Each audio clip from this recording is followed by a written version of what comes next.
And welcome to Homelab Show. Oh, the Homelab Show. Got the full sentence in here, right? And this is episode 20. And this comes out of me asking a question about what's the best tool because, well, Jay already knows. And that's why he's going to be leading a lot of this discussion here. And I was excited. He shared a screen. And we're going to talk about Home Assistant. And I have avoided as much as possible any IoT stuff.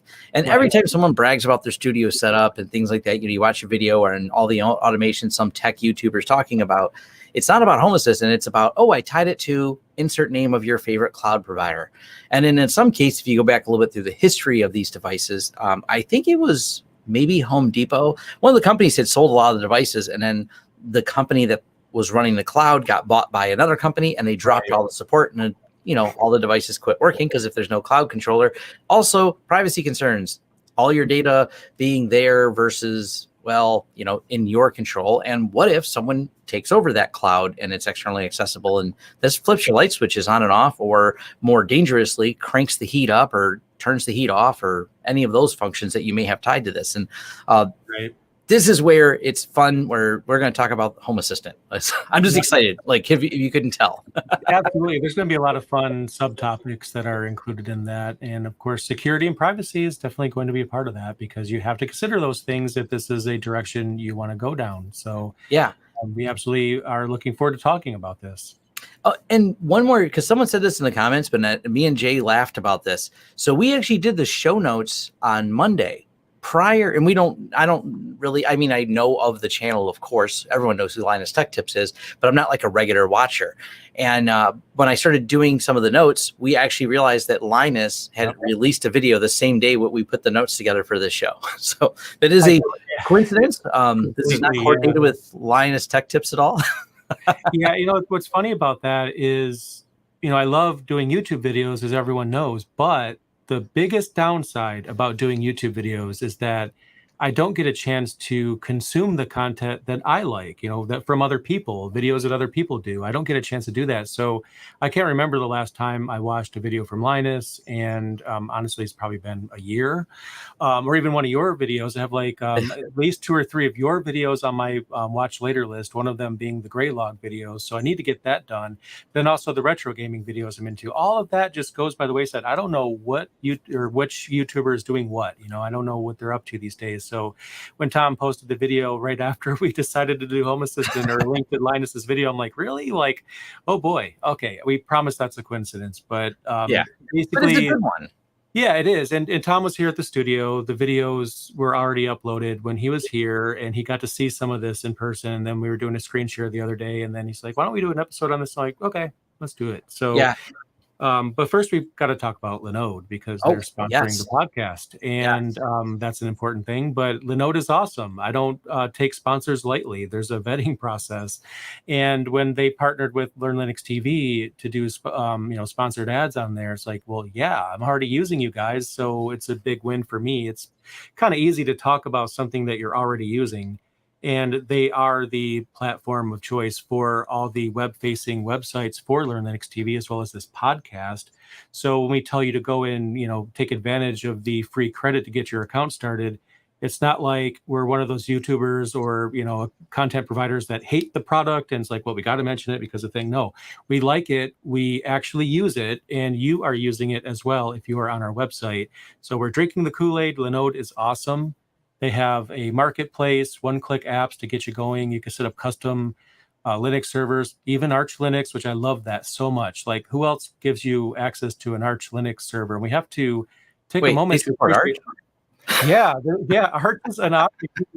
Like, can we just think about for a minute, like, how much maintenance must go into providing everyone an image for Arch Linux that they're going to have to continually update? That I'm sure that's no small task. And I want a meme now that says, by the way, Linode supports Arch. Insert joke here. I think they need to capitalize on this and say, hey, I run Arch, and put that right on their website and just wear the t-shirts and just totally make people know that. But some really great things to say about Linode, so definitely check them out. Yep. So we have offer code down below if you're interested in signing up for Load to get you started, to get you a few hours on their servers and some time. So it's definitely for a lot of the projects we talk about, if you need something in the cloud, and there will be an upcoming video about some cloud things too. And I have a couple ideas for some future videos about running your own VPN, of course, because you've noticed me and Jay, as he said, we don't take sponsors lightly. We also don't shill other VPN companies all the time because I think they're a little oversold a bit. Right. And what's all we'll say about that for now. One of them reached out to me about a year ago, and I was thinking about doing it, but then I'm like, yeah, but if they get breached, honestly, that's going to be a lot of work to go back through all the videos and just warn everyone if that happens. And I'm not trying to do that. So that's kind of hard to partner with the VPN company because they might be great right now, but maybe, next week you get that in the news and not so good. Speaking of content, though. Oh, yeah, we'll get to that real quick, but I do want to give you guys a quick announcement, a little teaser. I'm going to announce right now that I am doing a Proxmox series on Learn Linux TV. It's filming right now. There's going to be at least 15 or 16 episodes. There might be more, it might be less by the time I get them edited, but I think it's going to be around 16. I'm about 10 episodes deep in the filming process right now. So as soon as I get the filming process done, which is actually going to wrap today, I'm going to start editing those videos, and they might even be on the channel within the next 2 weeks. So just stay tuned for that. A lot of people have been asking for this. I've done Proxmox videos before, but this is a little bit more in depth. I don't remember how many episodes I had in the last series. I think 4 or 5, just a guess. I mean, there's 15 or 16 in this one. So it's going to go pretty deep. So just stay tuned for that. And now we can talk about Home Assistant. Well, we also should let you know, for those of you that are looking to contact us, reach out and feedback for the show, we do have the feedback form set up on the homelab.show website, and we'll have it linked down below. And as someone pointed out, because we announced it last time, I had things broken. They're all fixed. Right. They were fixed within, if you listen to the last show, about 10 minutes after the show, I fixed the URL because I accidentally set it to private when we were in testing. So right. And we want two things from you guys that are listening. Number one, we want your questions. We want to do a Q&A episode. We can only do that if we have enough questions. We were looking at it last night. We had some good questions on there, but we don't really feel like we had enough to justify a Q&A episode. I think you guys can help with that. So if you want to submit some questions, definitely do that. And also, as well, if you have any topics you think we should cover, you can go ahead and suggest those. Not as important because obviously we'll get to those your suggestions for sure. But the more immediate need is the questions that you guys might have. So if you have this weird situation, you don't know why it's not working, something we didn't answer before or may not have answered before, just go ahead and put your question in there. Yeah, and and if you want to have a more engaging discussion, both of us have forums. So if there's a video you watched of ours, you can go over to our forums, and also that's kind of a more back and forth public discourse. But if it's just general questions, you can feel free to use the forum, and that's about it. All right, now let's talk about the Home Assistant. Home Assistant. So this is one of those projects that I really love for many reasons, and it's also one of those things I wasn't sure if we were going to cover, because it kind of, Home Assistant sits in between, Homelab and non-Homelab. I mean, just your normal home automation, that's what it's for. But there's some overlap here. If you have a Homelab, you might be interested naturally in automating your light bulbs. I mean, after you automate your servers, maybe you might want to automate your light switches and all those other things too. Why not? Why not automate all the things? And Home Assistant is a missing piece of that puzzle. But I mean, yeah, is it Homelab related? Yes and no at the same time. But I think it's one of those things that we kind of do need to address. And another thing you could do is automate your servers and things like that with it too. You can have it automatically power on servers if you want, power them off. It supports Wake on LAN. There's all kinds of things it can do. But let's rewind a little bit and talk about what the heck Home Assistant even is in the first place for those people that don't know. So Home Assistant is an application and a Linux distribution in a container. It's all those things. So I know that's confusing. So what Home Assistant itself does is allows you to basically automate your home. So if you have, smart bulbs, smart plugs, or whatever smart devices that you might have, Home Assistant's goal is to give you one dashboard to automate those things. So you could have a dashboard for your office, your den, your bedroom, kitchen, and have controls in each of those dashboards that allow you to toggle things on, toggle things off. But it goes beyond that because you can add your thermostat on there. You could also synchronize things to the sunrise and sunset cycles in your area. So, for example, here at my house, we have a light in the yards on a pole, so it just lights up the driveway basically. And it was such a pain because it was connected to this weird apparatus that's really old, and it's just hard to figure out how to change the time when daylight savings occurs. So I just had the wire cut, put it into a smart plug, and put it in Home Assistant. And then in Home Assistant, I tell it that when sunset happens, I want it on, and when sunrise happens, I want it to go off. And I never have to set it again. I never have to worry about it. So those are some of the things you could do. And there's so many more things, because if you could think about it, it could probably do it. Well, and let's start with the hardware, because one of the Yeah. things that was a little bit confusing to me, and you run yours on a Raspberry Pi, am I correct, Jay?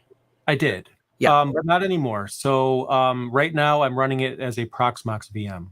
Okay. So that's a little bit more complicated. I'll explain how I have that set up in just a moment, but let's go back a lower level just so people can understand. So the easiest way to get started with Home Assistant is Raspberry Pi. They have an entire operating system. You can just flash onto an SD card and that's it. You just put the SD card in there, set a static IP or static lease for your Raspberry Pi, and you're all set. You have Home Assistant. It's all set and ready to go. Underneath the hood, it's using containers, which is pretty cool. It's pretty smart about that too. There's the supervisor component that handles the management side of things. They call it I think they used to call it HAS OS, so Home Assistant OS, but I don't really think they're using that name anymore. It's Home Assistant operating system, but it may as well be HAS OS at this point. So you can download that onto an SD card. They have images for VirtualBox, for other virtualization solutions out there. And they also have, and I have it pulled up on my computer, I believe, but they have a Home Assistant Blue, I believe it's called. Yeah, that's what it is. So for $140, you can buy this blue box. I don't have one. Spoiler, I might be getting one. It's kind of in the beginning stages of the discussion right now. I might be able to review this. I don't know if it's going to happen, but if you don't really feel like setting up a Raspberry Pi and going through all that, you can just purchase the Home Assistant Blue. It is $140, is what I'm seeing here. And it's running on an Odroid N2 Plus. So 4 gigs of DDR4 and 128 gigs of eMMC storage. Oh, go ahead. I was going to say, and as well, when you go down to the download and setup on there, they have a long list of the different devices they support. Odroid being on there, Raspberry Pi, there's a handful of like the single board computers that they support. So you can kind of pick your platform, and they do have, and Jay will probably talk more about this. I don't know if you downloaded the VM image, but they have VM images, including one for Proxmox. Yeah, well, funny you should mention that. So that either didn't exist, or I wasn't able to find it when I went through and set it up on Proxmox. So it wasn't easy for me. So now that they have a Proxmox image, I'm sure it's going to be easy. I ended up finding a GitHub project, which I can't remember which one or what it was named, but basically it allows you to SSH into your Proxmox server. And it's like a curl command, which I know curl commands are bad, but I vetted it, I looked at it, it looked fine. And I ran it, and what it did actually is pretty cool, is it created a template for Home Assistant right in Proxmox. So then I have the template of the unconfigured Home Assistant, and then I just created an actual VM from that template, and then that's what I use now. But now that they have an image that's for Proxmox, I think that's going to be a lot easier for people. And I'm hoping at least you won't have to go to do that curl command. So that's what I'm using it on right now. Now to get we need to talk about security a little bit. We could talk about it more later, but just kind of like at a quick summary, I don't trust IoT devices, and I don't think anyone should. So I have a VLAN on my network that is for IoT devices. So the smart TVs, all that, they don't have access to the rest of the network or the devices. They can get out to the internet. That's all they can do. Now, Home Assistant is kind of unique because, it's an IoT device, but you also need to control it too. You need to get onto your web browser, access it, and configure it and press the buttons. Otherwise, if you can't access it, what's the point? So the way I set it up is that it has 2 network interfaces on the VM. It has one to the standard management interface that I can access through the desktop. It's not going to allow cross traffic there. It kind of does, kind of doesn't. We're getting into subnetting and permissions and firewall rules at this point. But long story made short, it has a connection to the IoT network. So Home Assistant is the only exception here. I can access it through my desktop, and it can access the IoT devices. So it's kind of like a bridge between the two things. This is very complicated, and most people won't need to do this. But if you have a way to keep it separate, at least for your IoT devices themselves, I do recommend that, because a lot of times, I mean, you really don't know what the firmware is doing on these things. So it's probably just a good idea to keep them separate. Yeah. Now, and I will segue a little bit here because Jay is not running it this way, but the way I ordered parts, and I will be doing a video in the future. But we did just through reading, I ordered the setup. So we're going to be using Z-Wave with my Home Assistant. And what that is, there's two different protocols, Zigbee and Z-Wave, and they both work off of a USB dongle that you can plug into the Home Assistant system. So this is where I'm running mine on a Raspberry Pi. We plug in the Z-Wave device, and then instead of being like an IoT network that connects to your Wi-Fi, they instead will connect to your Z-Wave devices.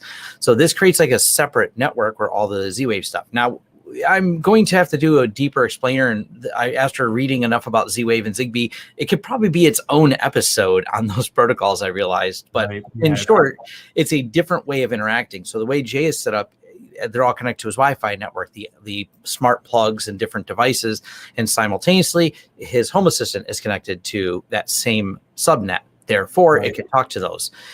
If you do it something like a Zigbee or Z-Wave device, that's a separate network, and then you're bridging that network via that. So the devices don't need to be or have anything to do with your Wi-Fi. Matter of fact, you can build, if you have a Z-Wave system, you can have no Wi-Fi at all. I believe the same for Zigbee. You could just connect everything hardline, such as a Raspberry Pi hardlined in. And what I don't have a clear answer, but it's obviously very debated in the forums, and it's going to take me buying some parts to do, is people are going to know, well, what's the most compatible, which are the best ones to run? And for both B and J, that becomes a complicated topic, and it's also a complicated topic within there. So we're not going to spend a ton. We'll talk about it a little bit, but it's something that we're not going to be able to dive in depth in just for brevity and scope of this particular podcast.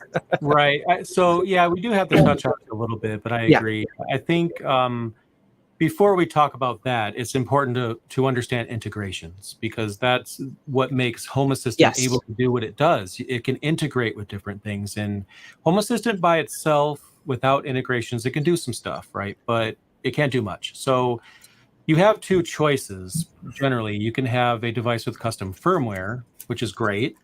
You own the firmware. I mean, you don't have to worry about it being naughty, because you have the firmware and it's open source, which is great. Or it could just tie into another platform. So that's why it's a little complicated. But to summarize it, if you have a thermostat like a Honeywell or an Ecobee, for example, it has an integration for Honeywell. It has an integration for Ecobee. So regardless of which one of those you purchase, and there's many others that you can buy, you install the integration for that thing. And then if you are, I don't know, Philips, Hue Lights, or whatever it is you're using, you look for an integration for that. So you decide basically, do you want to just buy something from Amazon that's a certain platform and then hook Home Assistant into that? You could do that. There's nothing wrong with that inherently by default. That's fine. Or do you want to go through the extra work and look for these devices that you can write custom firmware to, or jailbreak, so to speak? That's going to be more work. Of course, I decided to do that. More on that later. But you have that choice. Now, as Tom mentioned earlier, there is a cat and mouse game here, because a lot of these, if not most of these manufacturers, they don't want you to do that. They don't want you to have full control over the devices. So, and this has happened to me. It's like, I have a platform, I purchased it, I was able to load custom firmware on these things, and then I order another set from Amazon like a year later, and then I can't jailbreak them right now, because they added something in the firmware, and now the tools that I've been using to hack them, they need to get updated to support this. And I'm sure they're working on it. It just takes time. It's a cat and mouse game. Do you want to be in on that cat and mouse game, or just buy something that, set it and forget it? That's really up to you. You have to make that decision for yourself, just how much work you want to put into this and how important custom firmware might be for you. Yeah, and to expand on that a little bit, an example is going to be the TP-Link. I can't remember the exact models they are, but this is where it gets a little bit confusing. They have some home automation devices.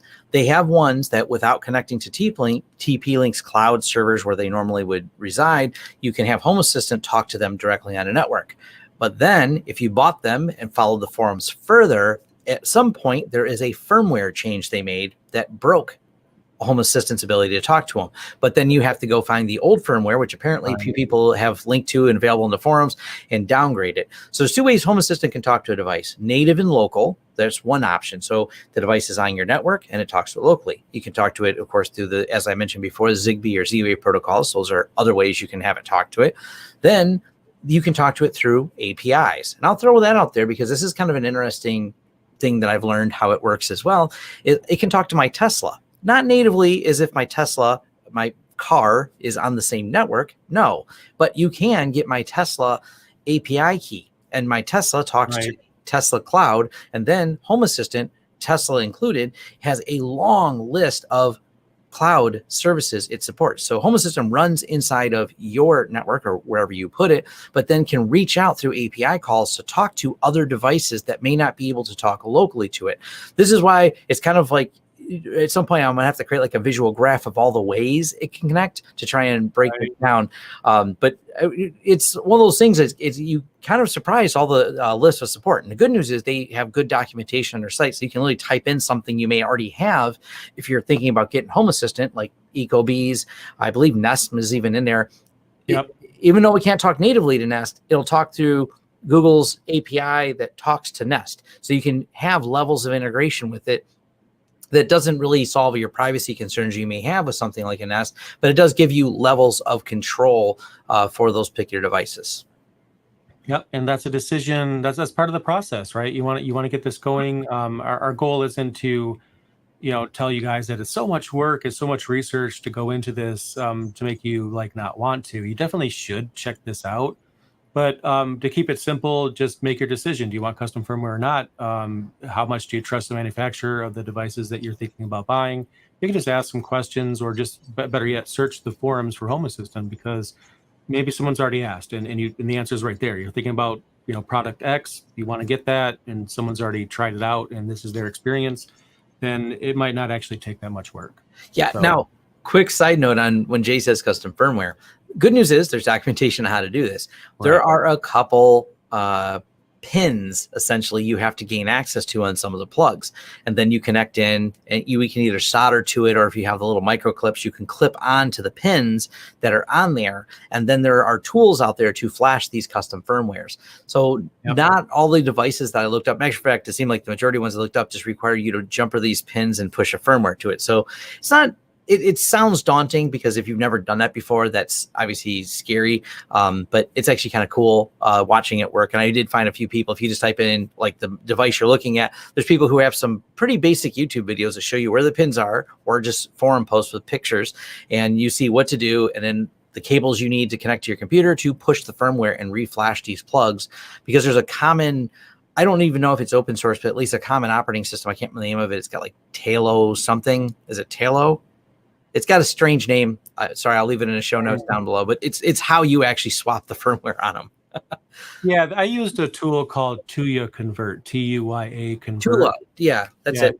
That one didn't require any wiring or breaking things open or anything. It was, just follow the instructions. You just, it's like you join a Wi-Fi network on a smartphone, and you use your smartphone to bridge something. I don't know how exactly it works, but you just follow the instructions with the smartphone. And with this thing that you download from GitHub, you execute a script, you're connected on your smartphone, and then you push the firmware. So when it works, it's easy. When you can't do something like that, that's when you start to have to break out some cables and X-Acto blade and whatever else you need to break into the device. Literally break into the device. Physically break it. Well, you can just take it apart, and there's instructions how to take them apart. Tasmoda is the firmware software. That's that word. It was on the tip of my tongue. And there's also ESP Home in addition to that. So there's two. I use ESP Home. There's no specific reason for that. It's just flip a coin. Okay, that's the one I went with. Yeah, and it's what works with your device is obviously what you have to go with. Yeah, which is true. A lot of times that's the case. I guess with mine, you can go either way, actually, but that's not common. So, just choose accordingly. So one thing that I think is a deciding factor that everyone needs to take into consideration when you're buying devices is whether or not it supports power monitoring. So I personally will not buy a smart plug or a smart device that doesn't support that, because it's so cool. Like every smart plug in the house supports this. So I know how much in watts power is going through everything. So I could tell you how much power my office is using, or my turtle tanks even. I mean, I got it on everything. So if I want to know why my power bill is so high, I can literally just go to the actual room that's using the most power and get a graph and look at that, which is just so cool to be able to do that. But if your smart plugs don't support power monitoring, then you won't be able to do that. Another thing is to know how many amps you are pushing through a plug or a socket, because if you buy a smart plug that doesn't support that much or that amount of power, bad things are going to happen. So just keep in mind, if you have a kilowatt meter or general idea of what kind of power is going through something, just match that with the specs on the thing that you're thinking about buying, just to make sure you're not trying to overload something. So there's a few tips on when you're buying things. Yeah, and you want to make sure you can. Most of them have the amperage. It seems like a lot of them by default are 15 amps. Yep. Is the majority of ones I've seen. And you always want to go over. So you want to have a device that supports more than the amperage you plan to push through that particular device. You don't want to risk it. And also, as we know, with some of the more off-brandy type things, Yes. that they may say 15 amps. I don't know that that's been verified. I do know there's some forum posts about ones that melted. So just charge your Tesla through it and see if it survives. yeah, see if that survives. Let's put 40 amps through it. Yeah, let's try that. If it stands that test, then I think we're all right. So, so now we can kind of get into some more of the other sides of Home Assistant that I like so much. So the dashboard is great. I'm blanking on the name of the dashboard, honestly, or what it uses. But at first you get like one dashboard and it's like all the things, and it's just super cluttered. It's like you got like 20 smart plugs and a thermostat and all these things. They're all on this one page. But you can literally create a dashboard for each room in your house.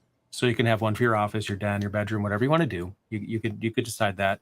On my end, I have one for every room, but you could also do tabs on your dashboard too. So I have power usage current as a tab and power usage daily as a tab. So I can, on the first tab, I could toggle things on and off. The second tab, I can see what power they're using right now. Third tab, a little history about the power usage. And it works for me like that. But you can get as creative as you want, or just set it and forget it and use it as it is. But if you think about it, you could have all of your lights in the house aligned to the sun, sunrise and sunset. It's not just like the outside light that I mentioned, right? So you could have your den lights turn on when it's, sunset. You could have them turn on and be about 50% brightness. And then as as it gets darker outside, the lights increase in brightness. And then if you're never awake at 1 a.m., you can cut all the lights off in your house. And then you'll find yourself not really reaching for light switches ever, because it just happens. And that's just such a great thing. Another thing they can do is hook into televisions. So you could turn on your television through Home Assistant as well. Now, of course, I don't know about you. If I'm sitting in the den, I'm not trying to get up, walk into the office, boot the computer, open Home Assistant just to turn the TV on. It's faster to reach for the remote. But if you have a tablet or even a Raspberry Pi with a screen, you could create a wall-mounted, and I plan on doing this, I haven't done it yet, but you can create a wall-mounted Star Trek style dashboard touchscreen with Home Assistant loaded, and just tap the lights in the room, turn on the TV, turn off the TV, turn on the lights, turn off the lights. So that's pretty cool. And in my case, in the recording studio, all the lights are on that. So I could do that. Turn the lights on and off. I have a LED on-air recording light that I could turn on. But another thing you could do is set up a scene, which is basically kind of like a collection. So I could create a scene called recording time, and it could turn on the TV, wake on LAN my recording PC, turn on my studio lights, and turn on that red on-air recording LED as well, and do all of that.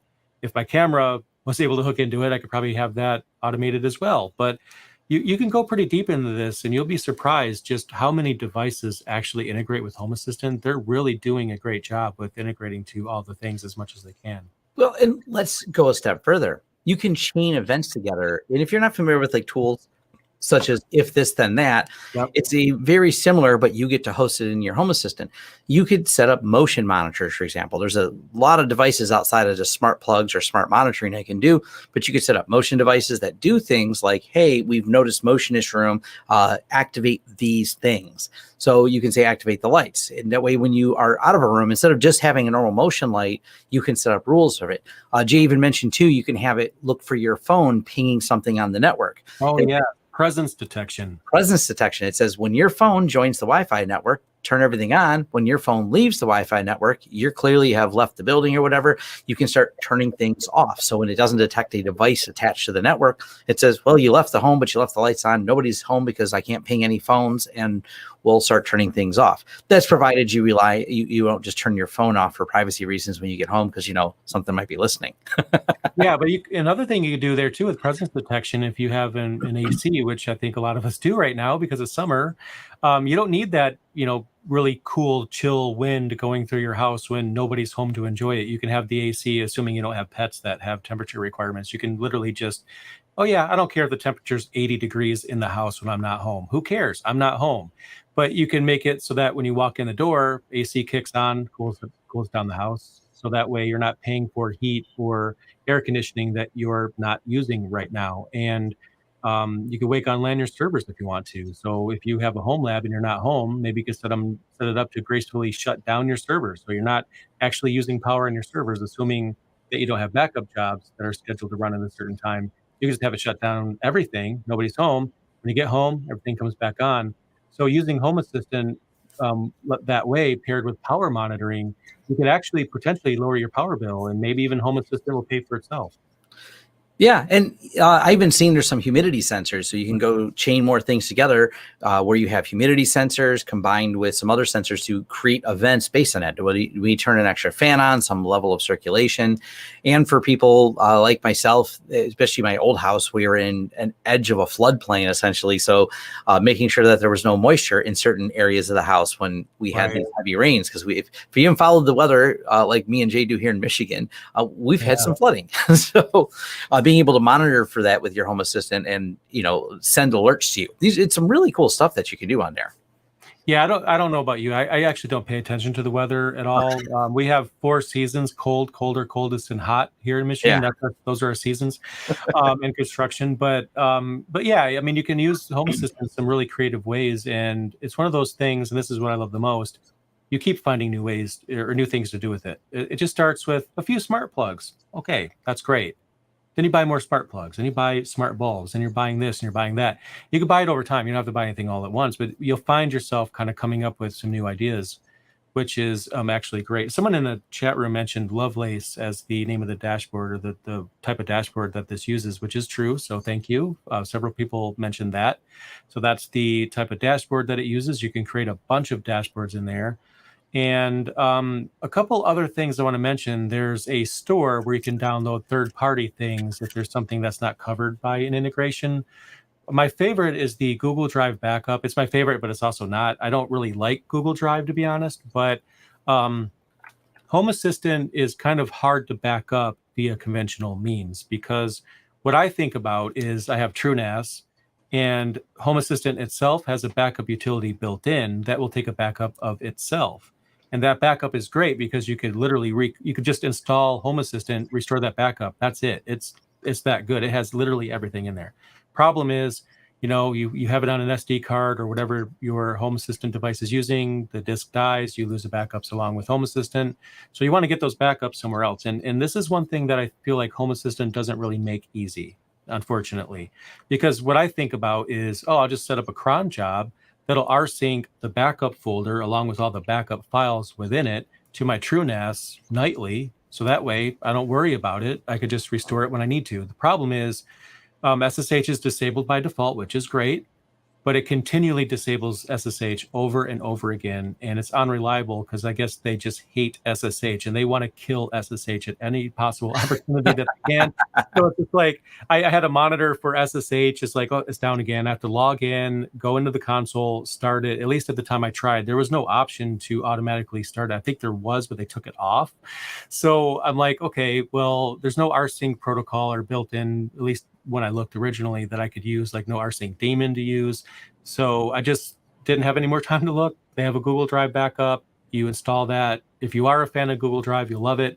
It'll literally just grab everything in your backup folder and make sure that that's synced up to Google Drive. So at least you have that offsite backup for that. If that's something you want to do, it makes it hard to roll your own backup system, but just keep that in mind. Another thing that I want to mention, I want to make sure everybody knows, because there's a really hilarious story about this, right? ESP Home is what I use, like I mentioned, for custom firmware. If it doesn't detect a Wi-Fi connection, it reboots itself. There's a way around it. I implemented it. It didn't really work out. So what that means is if my Wi-Fi drops, then during a certain interval or whatever, it's going to restart. Like all the smart plugs will reboot. They don't detect an IP address or a ping or anything. They just reboot. It's just how it is. So what's funny is I flashed custom firmware to all of my smart plugs, and it worked. There was no error. I didn't brick anything. I was feeling great. That feeling when, oh my gosh, it worked. It's so cool. I got custom firmware and all the things, and it was so easy to do. And then, it's 8 o'clock. Me and the kids want to play some video games, so I turn on the PS5. It's time to play some PlayStation, and I am lucky enough to have a PS5. So they're really excited to play it for the first time, actually. And we sit down, and the TV cuts off, and then the PlayStation cuts off, and then the lights in the office cut off, and then they cut back on. The power to my desktop cuts off, it goes back on. The server rack off, on, off, on. Next thing you know, every single smart plug in the house is power cycling. And at first I didn't know what was going on. So I'm like, that's weird. I turn the PlayStation back on, cuts off again. What? And then everything else is cutting off again. So here I am sitting down. It's time for some leisure time. Leisure time completely defeated. And what I discovered is that if there's no Wi-Fi signal, it restarts. But why wasn't there a Wi-Fi signal? Because I also flashed the smart plug that's connected to my UPS, that's connected to my internet gear. And when I flash the firmware on that smart plug, what happens is that it defaults to turning off. So you have to go in and manually turn it on the first time. But it turned off. But everything was working fine. I tested it. I go to dinner. Well, of course, everything is working fine. The power cut off, but I have a UPS. As soon as that battery drained, Unify access points went down, Unify switches went down, everything on the server rack lost access. Obviously, it was easy, just go ahead and flick it back on, but you can imagine how frustrating it was to find out the hard way that if it doesn't detect a Wi-Fi signal, it'll reboot everything. So just, now you know. So if that happens to you, things are restarting and clicking on and off, just immediately suspect your Wi-Fi connection has some kind of issue. So yeah, definitely a problem there. And to touch on a little bit more, some of the automation tools that you can do on there. One of the things I will probably diving into when I get the videos done on Home Assistant, we'll first set it up and then do some more diving into, is UPS control. I've seen was in there. I don't know if you've tested that, but you can then have your power systems with the UPS to get notifications, but then also create a series of triggered events to shut down or power off things based on the condition of your UPS system. So if you have a server rack and you want to be able to do this, and then you tie Home Assistant to be able to shut off certain devices, and this can, scale upwards if you want to reduce the amount of power draw overall in your house. Because one of the things that I've thought about doing at home, big project stuff, is actually putting a battery backup at my house. Because we bought a new house, and that's one of the things, instead of a generator, I was actually thinking, hey, we could go battery backup, but we also have to make sure if you're on that, we put everything down to a minimum power so it lasts longer. And I'm looking at building my own Tesla power wall, but I don't know if that's going to be a Homelab video or not. I might do a video on the channel about it, but that's a way out of scope project, but it's still, because there's so much tying and integration for so many different power monitoring things. I think it's kind of cool how you can build a intelligent and also a system by which you can actually manage your smart home all inside of something you host yourself. Yeah, and since you mentioned it, I'm not using the UPS features of Home Assistant, but the way I had it set up, or I have it set up, is the UPS, the USB cable, is actually plugged into my pfSense box, because pfSense has an APC UPS app built into it. So that's able to email me as soon as there's a problem with the UPS. I don't remember why I didn't know that. Like, either I wasn't checking my email. I think there's actually a problem with the email server that I was using at the time, because I have an SMTP server in pfSense that it uses to send outbound mail I don't remember what the issue was at the time. I did have that automated to where I was alerted if there's a power issue, but for whatever reason, that particular day, maybe I should test my gear better, actually. But not my finest moment for sure. But I thought it'd be kind of humorous, It's just like you could just picture me just saying all kinds of swear words that you never hear me say on the air over and over again. I'm really upset. It's time to play games, and I'm foiled. But it ended up being a really simple problem, and it's just two things. Like I mentioned, it loses Wi-Fi connection, it restarts, but also when you flash the custom firmware, it defaults to off as soon as it power cycles. So it is what it is. So. Now, something else that's in there too is location tracking. I noticed it has the ability to grab data from different devices. I mentioned it because it's something listed in the Tesla one.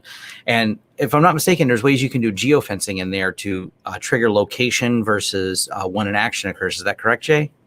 I'm not sure, but I think so. So that's a perfect example. I'm glad you brought it up because that's kind of how the workflow works. So you start with a smart plug or two or whatever.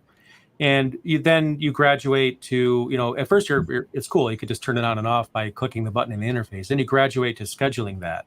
Great.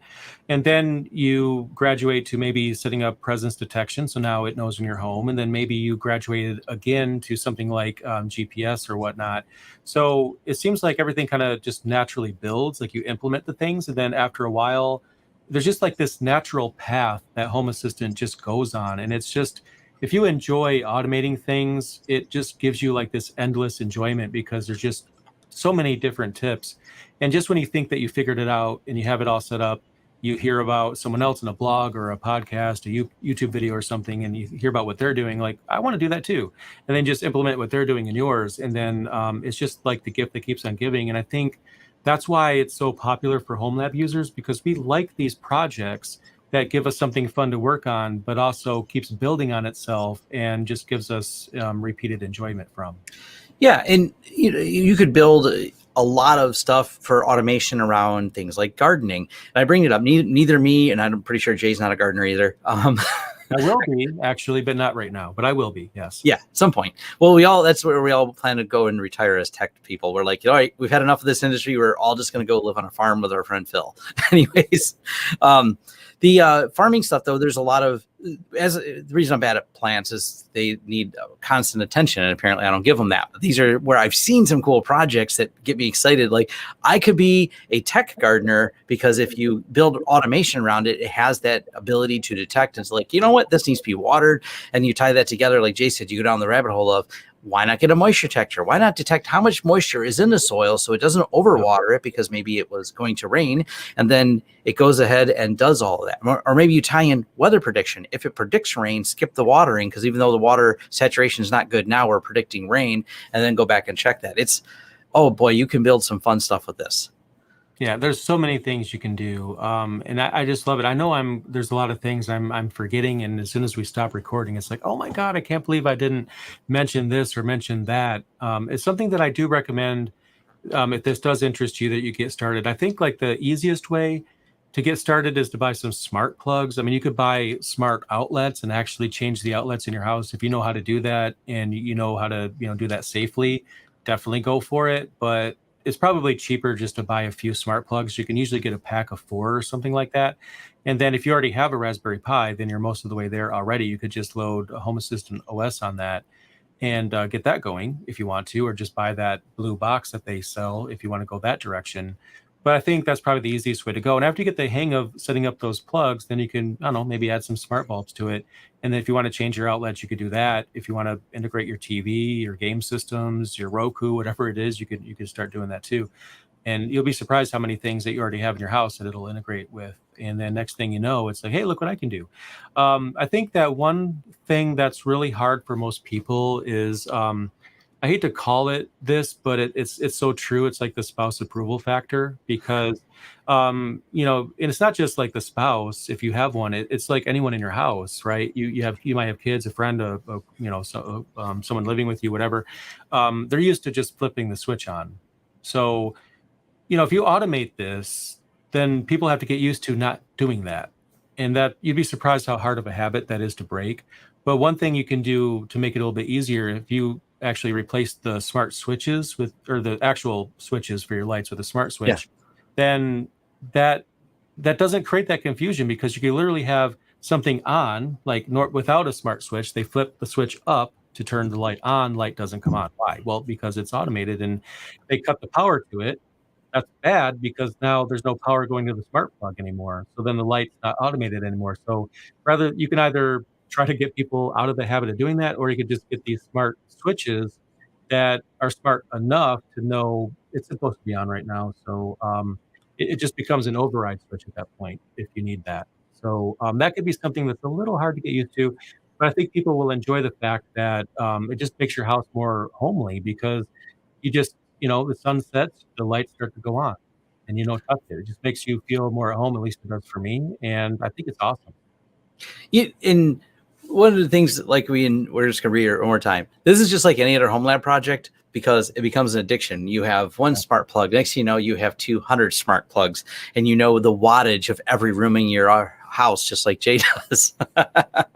And he's got to feeding his turtles. I mean, yes, it's so true. I do. And not only that, but you could also, if you're not in a good mood, you want to be an a-hole, or your kid's being an a-hole and they're not listening, just flip the switch on their computer to get their attention. Like if they're not like answering, it's time for dinner, right?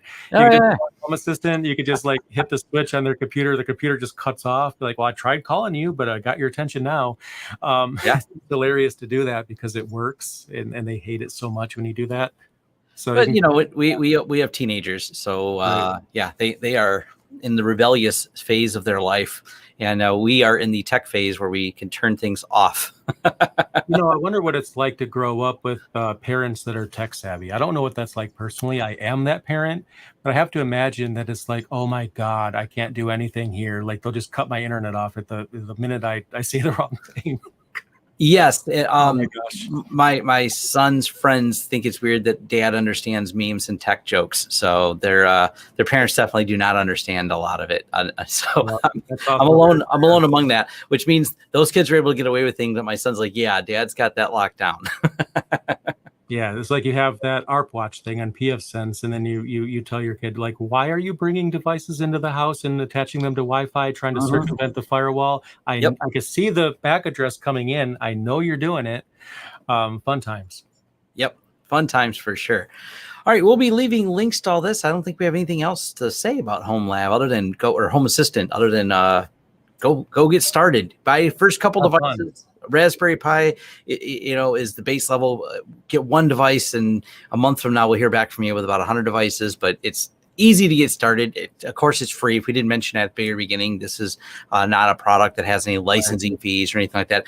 Actually, what I didn't dig into? Is it 100% open source, top to bottom, or mostly open source? I'm pretty sure there is a component you can pay for. It's through a company, Nabukasa, which is, when I see it on my bill, it's like, what is that? Oh yeah, I remember now. It's $5 a month, which if you want to, if you want to get outside access easily, then I do it just to support the project because I think it's cool, right? So it is open source. There are some components like that. You can easily just not do that. And I think people shouldn't do that unless they really know what they're doing about securing things. I like to have it. It's just, I can see what's going on in my house if I'm not home. But I'll leave that up to you guys to either support the project that way or not. And like Tom said, it's free, so you can just download it. Yep. Another way you can support that project is just buy their blue box if you want to, but you don't have to. Yeah, they do have some hardware, like you said. So if you don't want to even deal with the Raspberry Pi, you can do that. Yep, you can put on a Raspberry Pi, an Odroid, or just set up a VirtualBox. If you don't have a Raspberry Pi, do a VirtualBox VM if you have enough RAM to run it. That's valid. You can do that. You could, literally the cost of entry is almost zero if you have some lab equipment. You have something to power with it, right? But at least for the software and the end of things running that, the cost becomes literally zero for just running a VM somewhere. Yeah, check their website though. Their work instructions on how to set it up are well written, well documented. It's not a challenge at all to do. So don't be scared off by the task. It's 1, 2, 3 setup type of thing. Just flash the image, plug in a Pi, and get going with it. And last thing I'll mention is that sometimes some of the integrations seem complicated. You look at the instructions like, that's weird. What do they tell me to do? I get it. Just do what they say. Like, it's easy. Like, it might seem kind of strange. The layout is a little strange, but just follow the instructions and the documentation from top to bottom. It's going to work. It's not Yep. going to be hard. It's all in your head. Maybe you're anxious or whatever. Trust me, it's actually a lot easier than it seems from the outset. So, yeah, and the same with the way you add devices to it, their configuration for that, they have that on a per device. They have a configuration page where they list like, oh, you bought this model device. Here's the steps, or here's the couple settings you'll need for this model device to join it. So it's nice and straightforward. So. All right, we'll see you guys next week. Leave feedback. You can find the feedback link down below in the description. You can find it, of course, at thehomelab.show. We love hearing from you. We love getting suggestions about different things, so keep the feedback coming. And yes, we will do soon a Q&A video where we just answer questions from the feedback forum combined with some live questions and address directly the people that'll be on here and do it all in podcast form. Because that's one thing I will mention for those of you. Some people say, can you do more tutorials like on this? This is the podcast. Me and Jay both have our individual YouTube channels where you'll find the visual versions of the demos where we explain the different things. And of course, easy enough to find. You're watching this on my channel, and easy enough to find Jay's channel, also linked down below. And thank you everyone for joining us. Thank you.